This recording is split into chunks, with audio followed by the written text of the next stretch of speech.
I wanted to see Big J, Oakerson, and Bobby Kelly do their crowd work show. Right. Because I think they're both so fucking funny. Right. And so quick. Big J is like, he'll go anywhere with his jokes. He's great at bringing people back in. I had taken probably 1.5, 2 grams of mushrooms because I was going to go watch. And then Brian Dorfman, who is just, dude, my favorite. He owns Zanies. And he was like, hey, dude, you should hop on stage tonight. And I was like, this is a bad idea. This is a bad idea. Yeah. I'm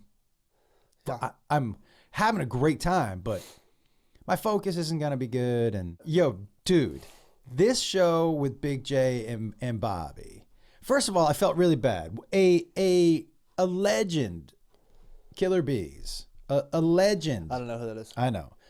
In comedy, especially Southern comedy, Southeastern part of the States, this dude has been selling tickets for years. So Dorf was like, hey, why don't you and Killer Beaz go on together? And I was thinking to myself, this is a bad idea. I saw Killer Beaz. We already smoked pot with him and his wife. They're great and everything. And Dorfman goes, you should put on Killer Beaz. You should put on the crowd work. He goes, crowd work's not his thing at all. It'll be really funny. He's even saying he doesn't want to and shouldn't, but I'm saying he should go on, I think. And I was like, yeah, I don't know. You know, if he wants to do it, he goes, he wants to do it. He's saying he doesn't want to and that he can't do it, but he'll be great. He's like, just go on with him. Like, do it with him. He's putting that one on me again. And I'm like, I don't want to do that at all. And then inside is Josh Wolf, who's on mushrooms. And Josh Wolf, now Dorfman's goes like, Josh was like, should I go up on this thing?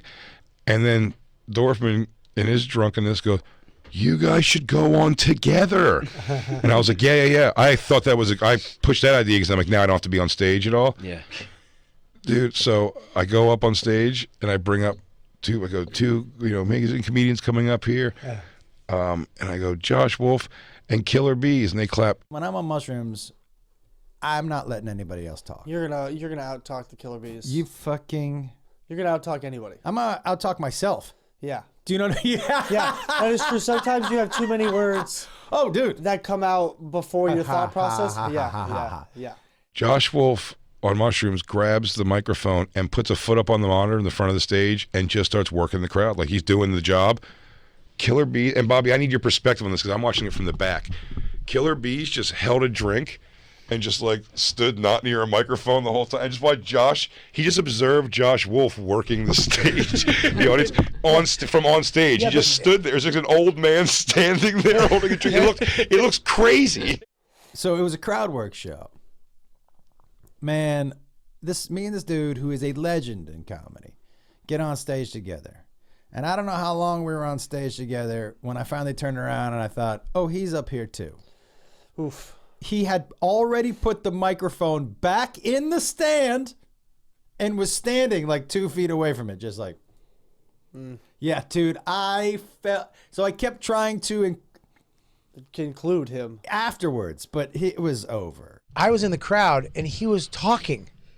He was doing crowd work, but the microphone was 5 feet away from his face. And I kept going, hey, sir, because I don't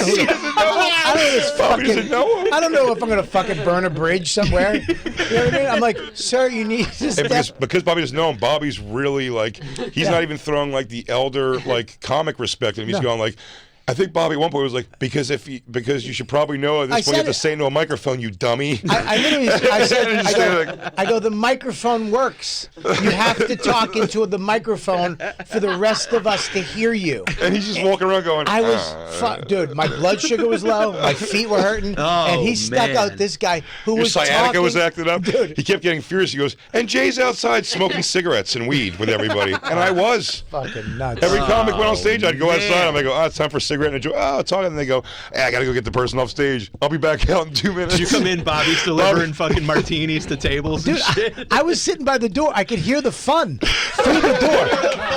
I could hear, and I'm out there, and the guy's going, what do I do now? I'm like, fucking talk to them. It was totally my fault. I apologize. This is how bad it was.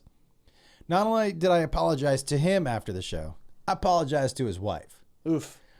That's the mushrooms talking, though. Yeah, but dude, That's for sure the mushrooms talking. can I tell you, I apologized in such a "I love you, man" kind of way. It was, looking back on it, it's embarrassing. He probably doesn't ever want to see you. No, he doesn't. Because you know what he said to me after I apologized to him? Good talk, man. That's like giving somebody a thumbs up. Yeah, dude. It was I don't blame him. He's, like I said, a fucking legend.